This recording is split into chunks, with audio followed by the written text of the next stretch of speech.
Anything that has a story needs a bad guy or a villain. Media like books, TV shows, movies, all have a bad guy that's crucial to the story. And in sports, particularly football, where there's always stories or narratives that we're following as fans, then there's a need for a bad guy as well. And one player who was painted as football's biggest villain during his time was Mario Balotelli. See, at the moment, many football fans feel like there's not much personality when it comes to the players that we're watching week in and week out. Bar a handful of players that really do speak their mind, there's a really overwhelming sense that a lot of players have no personality and everyone's just super PR trained. So when you start to take a look at Mario Balotelli, you can't help but feel like wishing more players still operated somewhat in his fashion. The guy in his prime was not only a very good striker that on his day was capable of terrorizing any back line, but also a complete maverick on and off the pitch who didn't really care what others had to say and would completely play by his own rules, which to many at the time made him out to be a complete troublemaker and thus the biggest villain of his time. It's very interesting because you have this guy with his long career, lots of on and off seasons, many emotional highs and lows, iconic crowning moments, who managed to stay true to himself the entire time and also continuously brought headlines to his name, whether it was for positive or negative reasons. Well, today I wanted to explore the career of Mario Balotelli, but specifically not only what he's done on a pitch, but also all the insane things that he's done that's led him to garner the reputation he has today in football. And real quick boys, if you're new to the channel enjoying the content, don't forget to leave a like, comment, subscribe. We're dropping weekly football videos, so hit that notification bell so you don't miss an upload. And if you're not new to the channel boys, welcome back. Glad to have you around for another video. With that being said boys, let's get into the incredible highs and lows of Mario Balotelli. Balotelli would really get his breakthrough in football at Inter Milan. He wasn't necessarily a breakout star, as his first season with the main team saw him splitting a lot of time between the first team and the second team. However, it would be his performances in Inter Milan's Italy Cup that would leave fans feeling that this kid had a lot of potential. Balotelli would come up with 4 goals in 4 games in this run, which included a brilliant 2-goal performance against Juventus, where 17-year-old Balotelli made light work of these grown men that he was up against. This season, Balotelli would also see him secure his first 2 pieces of silverware for the club, as Inter would go on to win the Scudetto as well as the Supercoppa Italiana. From here, this is where we began to see developments for Balotelli in both the negative and the positive aspects. So on the bright side, Balotelli was slowly becoming more of a prospect. His pace, power, and surprisingly good technical ability made Balotelli a very unique player. As I said earlier, on his day he was capable of doing some incredible things that would really terrorize any back line, especially if he was given gaps to exploit. But on the other hand, Balotelli began to have problems with Inter's then head coach from 2008 onward, a guy you might know, a guy whose name you might sound familiar, Jose Mourinho. See, with Mourinho and Super Mario, you had 2 guys who essentially both thought they were never wrong. And with Mourinho implementing systems that required a lot of discipline and commitment from his players, Balotelli was reported to be the antithesis of all this. It's very well reported how Mourinho really felt about Balotelli, as he felt that he was lazy and not up to par with what he expected from his players, and because of this, Balotelli wouldn't really feature too much in his second season with Inter Milan. In fact, he would be pretty much barred out of the main team for quite some time in his second half of the campaign. He of course didn't agree much with Mourinho either, but for the most part, they had to make it work. And Balotelli would feature in at least 31 games that season, scoring 10 and assisting 3, on top of securing them a back-to-back Scudetto in the process. In his final season at Inter Milan, the problems and disagreements between Mourinho and Balotelli just continued, and neither side really backed down from their standpoint. And this season's where we saw Mario Balotelli really start to piss off Mourinho. So in a group stage game of that season's Champions League, Inter were up against Rubin Kazan and went into halftime 1-1. With Balotelli being the only striker that Inter Milan had fit, he had already picked up a yellow card in the first half. So it's said that Mourinho spent 14 out of the 15 halftime minutes pleading with Balotelli to not get a second booking, as it would leave the team severely lacking firepower for the next match, as well as the remainder of this current game. Well, at the 60th minute, Mario Balotelli would commit a foul that saw him pick up his second yellow card and thus a red card. Additionally, later that season, Mourinho and Balotelli would get into a training ground spat, which resulted in Balotelli holding the bench for an important Champions League match, which was then Mourinho's chance to piss Balotelli off. And the rest of the season was pretty much a formality with Balotelli, as it felt like his attitude was really starting to leave a sour taste with the club. And not only within the hierarchy like Mourinho and those above him, but also generally the fans. They were starting to get tired of Balotelli and his antics. And although Balotelli would end the season as a 3-peat Scudetto winner, Champions League winner, and an Italian Cup winner, it was felt that either he or Mourinho would leave the club. And I doubt the guy who just led the club to a treble was gonna be the one that's leaving. And thus Balotelli found himself leaving Milan. So on August 12th, 2010, Manchester City signed Balotelli for 21.8 million euros. And in reality, this is where many of the antics that we all know Balotelli for really started to happen, and where he really gained his villain moniker, because just days after signing for City,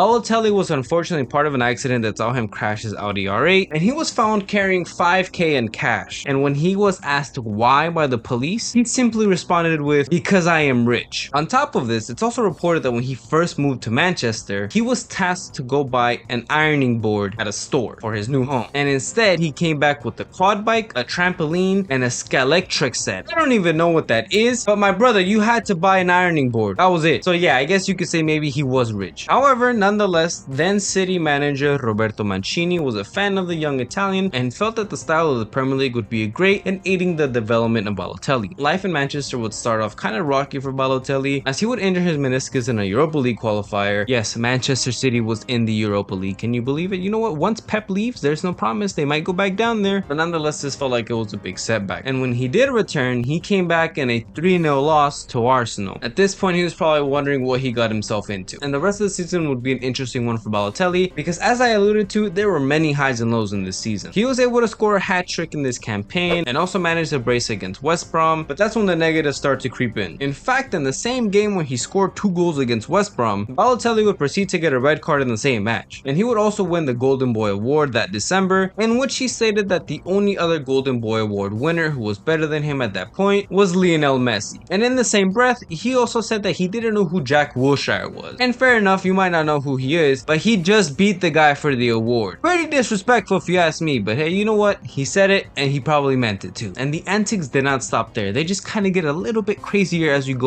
because later that season, he would find himself throwing darts at a youth player through a window at City's training ground. And he wasn't fined or suspended for this either. It's just a crazy thing that he did because he wanted to. So you have all these things adding up under his profile, and you wonder why the guy was labeled such a villain. So as I like to say on the channel, you give Balotelli the benefit of the doubt and hope that he can take the offseason to really lock in, work on himself, talk with Mancini, address all the negative antics, all the bad behavior, the bad attitude, address everything, and just lock in for this next season. Won the preseason tour for City that summer, they would go to play LA Galaxy. And in the 28th minute of this match, Balotelli found himself 1v1 against the goalkeeper, and he would go on to attempt the most half-ass roulette shot that had every single person perplexed. Dzeko looked visibly shocked, the fans started to boo him, and Mancini was so pissed that just about 2 minutes later, he would sub Balotelli out the match. So at this point, if it wasn't clear, Balotelli really became the largest villain in football. You had this guy who was continuously racking up red cards in Italy and fell out with Mourinho, who got given a second chance by City and Mancini, just for him to display the same behavior, if not worse than what he was doing before. And a few months later, Balotelli would one-up himself with probably what most people remember him for during his time in England. In the lead up to a huge match against Manchester United, Balotelli would find himself on the headlines because he and his friends managed to set his house on fire as they lit fireworks in the bathroom of his mansion. This one takes the cake. What kind of AMP high senat type of shit was this guy on, man? Why are you setting your house on fire? So with all these eyes on Balotelli and all this heap full of criticism that he was getting, shortly after, City would go on to absolutely demolish United 6-1 in the match that gave us Balotelli's infamous "Why Always Me" celebration. A clear indicator that Balotelli was more than tired of constantly having his name dragged in the mud, or at least that's how he felt. Well, nonetheless, the season carried on to be a historic one for City, as they would go on to capture the Premier League title in very dramatic fashion, with a goal that we all remember, with a goal that was assisted by who other than Mario Balotelli, forever etching himself in the history of the Premier League. So at the end of the day, when all was said and done, he was a Premier League champion. And he did see a little bit of an increase in output as well, going back to his playing side a little bit. He registered 17 goals and 2 assists in 32 games, which was a lot better than the 10 that he had registered last season, but he still persisted with so many disciplinary issues and all the other stuff that was going on that it was very easy to remember these 17 goals. Because he would also go on to fight with his teammates, he would go on to get more red cards. The guy was just constantly in the headlines for the wrong reasons. So after this Premier League campaign, Balotelli had done well enough to get himself a call-up to the Italian national team for that year's Euros. He would have a decent tournament with Italy where he would just fall short in the finals, but Balotelli would go on to have another historic moment in football history in the match against Germany. There was a lot of emotions running high for Balotelli prior to this match and kind of throughout the entire Euros. See, one thing that I haven't really mentioned so far but was very prevalent in Balotelli's career was how much racist abuse he would be getting no matter where he went. See, for Balotelli, he's represented Italy his entire career. Despite being born to Ghanaian parents, he was put into foster care to the Balotelli family, hence his last name. And unfortunately for Balotelli, growing up as a footballer, as a dark-skinned black man in a league where racism is almost as common as eating pasta, he'd just been dealing with it his entire time. And it's also something he was dealing with in England. I'm not going to sugarcoat and pretend he wasn't. So now representing the Italian national team on the biggest stage of them all, Balotelli always just felt like an outcast. It always felt like he was trying to prove himself, and realistically this was a tournament where he was really trying to do just that. So going into this game, it felt like there was a lot to prove, and he would go on to get 2 goals in Italy's 2-1 victory and celebrated his second goal in a manner that everyone will remember for years to come. And of course, this didn't just magically solve racism. He would still continue to suffer racial abuse throughout pretty much his entire career, unfortunately, but it was still a moment that for Balotelli at the time felt like he had finally vindicated his worth to the Italian fans. But alas, with the Euros out the way, Balotelli would eventually return to Manchester City, where he would only really last a handful more months. After a disappointing start to the season that saw even more cards getting handed to Balotelli, he would eventually get into a scrap with Mancini, and this was the final straw. The club and Mancini would have enough, and Balotelli would be sold in the January transfer window. So on January 29th, 2013, AC Milan would sign Mario Balotelli for 20 million euros. Interestingly enough, Mancini had nothing but good words to say about Balotelli, and would tell Milan that they were essentially getting a gem of a player for a bargain. What an absolute scammer. And I say he's a scammer because once Mario Balotelli returned to Italy, the antics did not stop. His first season in Milan would be a good one for him, as he would register 12 goals in 13 league games in half a season. That's not too bad. However, this season also saw him smoking a cigarette on Milan's team train, which he wasn't supposed to, and in the subsequent game that they were traveling to in the first place, he would end up getting a 3-match ban because he would argue with the refs after a 2-all draw. And then in his second season with the club, a couple more notable Balotelli moments included breaking down into tears after being substituted in a match, missing a penalty and then arguing with the referees, which saw him get sent off, and then posting with a gun on his Instagram in a post that was meant to be directed to his haters. After his second season at AC Milan, all these antics stacked up over time, and you had another club that was pretty much just done with him. He would subsequently leave AC Milan in a move that pretty much signaled the end of his career. So in August 2014, Balotelli would join Liverpool for 16 million euros, a club where he was brought in to replace none other than Luis Suarez. Gargantuan shoes to fill, if you ask me. So in hindsight, by Balotelli, he feels like this was probably one of the worst moves for his career, and looking back at it, it probably was, because in 28 games for the club, Balotelli would only register 4 goals, a very abysmal time in the Premier League. Not only did he have this huge villain moniker under his name already, but he had just moved to the Premier League a second time, where now he was considered a massive flop in everybody's eyes. Interestingly enough, Balotelli wouldn't really get in too much trouble at Liverpool, probably due to the fact that in his contract for Liverpool, he would be offered $1 million